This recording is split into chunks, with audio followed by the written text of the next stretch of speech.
क्या पति की सेवा करके पति को वश में किया जा सकता है? क्या पति की सेवा करके ईश्वर को प्राप्त किया जा सकता है? ये सवाल आपके मन में उठते ही होंगे। चलिए आज आपके इन सवालों का जवाब देने के लिए मैं आपको एक सत्य घटना पर आधारित कहानी सुनाने जा रहा हूँ। यदि आप हमारे चैनल पर नए हैं तो कृपया कर इस चैनल को सब्सक्राइब कर लें। चलिए कहानी की शुरुआत करते हैं। कहानी की शुरुआत होती है वेल्लूर के देव गांव से।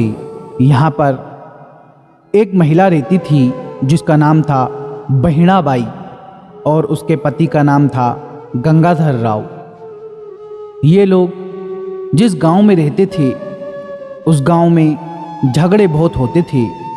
पट्टीदारी के झगड़े को लेकर इन दोनों का मन उस गांव से उपसा गया और ये लोग उस गांव का त्याग करके कोल्हापुर आ गए। कोल्हापुर, महाराष्ट्र। अब यहाँ से असली कहानी की शुरुआत होती है। जिस मकान में बहिणाबाई और उसके पति गंगाधर राव रहते थे, उस मकान का जो मालिक था वो बड़ा ही दयालु प्रवृत्ति का था। उस मालिक ने बहिणाबाई को एक कपिला गाय दान में दे दी। कपिला गाय का एक बहुत प्यारा बछड़ा था। ये बहिणाबाई दिन रात उस गाय की सेवा में लगी रहती थी।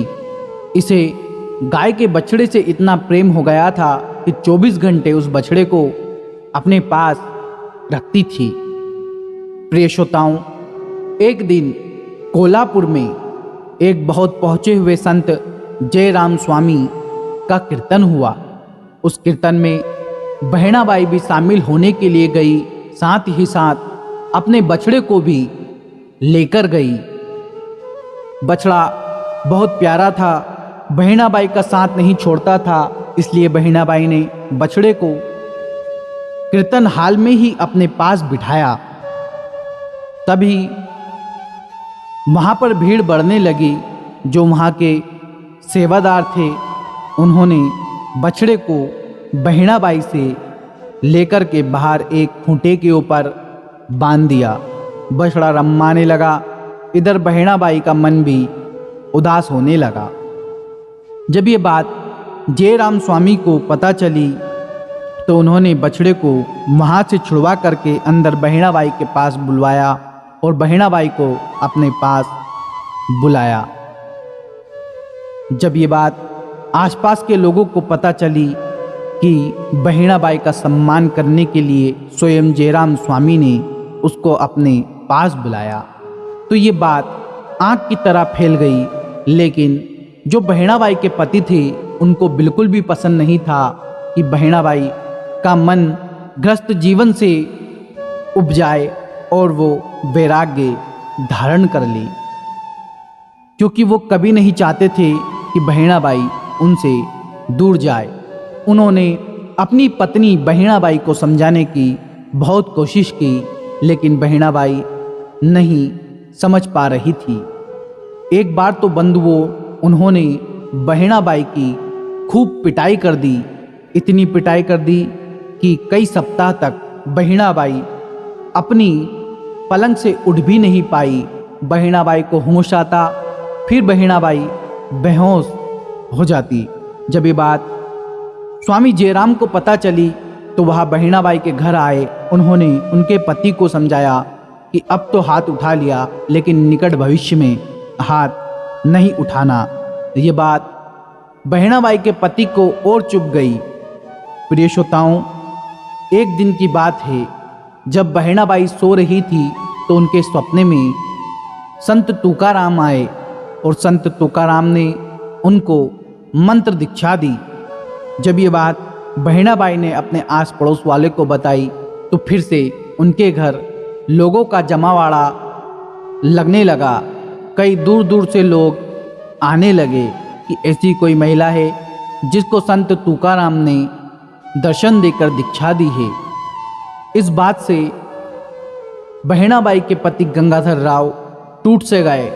उन्हें बहुत दुख हुआ और उन्होंने घर त्यागने का निश्चय कर लिया। जब इस बात का पता बहनाबाई को पता चला कि मेरे पति घर त्यागना चाहते हैं तो बेचारी बहुत दुखी हुई। वो भगवान से कहने लगी, हे ईश्वर, ऐसा कौन सा पाप कर दिया, ऐसा कौन सा मैंने अपराध कर दिया जो मेरे पति मुझे त्याग कर जा रहे हैं। यदि पत्थर के पंडरीनाथ और सपने में आए संत तुकाराम की वजह से ये सब हो रहा था, तो हे ईश्वर, मुझे मेरे प्रत्यक्ष देवता पति को त्यागना कदापि मंजूर नहीं, चाहे मुझे संत पंडरीनाथ और तुकाराम को त्यागना पड़े। और बहुत ही दया याचना करने लगी। ईश्वर ने बहनाबाई की बात सुन ली। जिस दिन बहनाबाई के पति गंगाधर राव घर त्यागने वाले थे, उसी दिन उनको बहुत तीव्र ज्वर यानी कि बुखार आ गया और वे पलंग पर पड़ गए। अब बहनाबाई निस्वार्थ भाव से सेवा करने लगी और लगभग 1 महीने तक अपने पति की भूख प्यास की परवाह किए बिना सेवा की।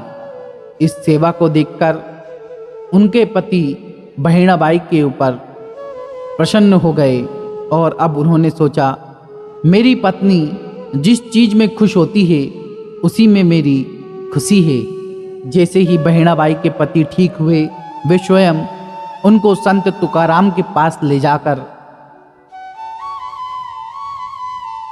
उनके शिष्य बन गए और संत तुकाराम की पूजा पाठ करने लगे। तो देखा आपने किस प्रकार से पति की सेवा से पति को वश में किया जा सकता है।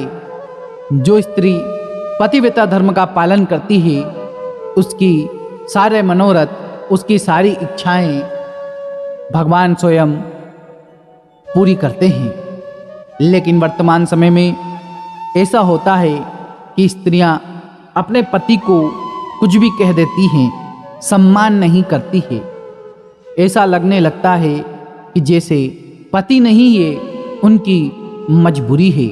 लेकिन मैं फिर कहना चाहूँगा कि पतिव्रता धर्म से बड़ा कोई धर्म नहीं होता। हमने सती अनसुईया की कहानी तो सुनी ही होगी। आशा करता हूँ यह वीडियो आपको पसंद आया होगा।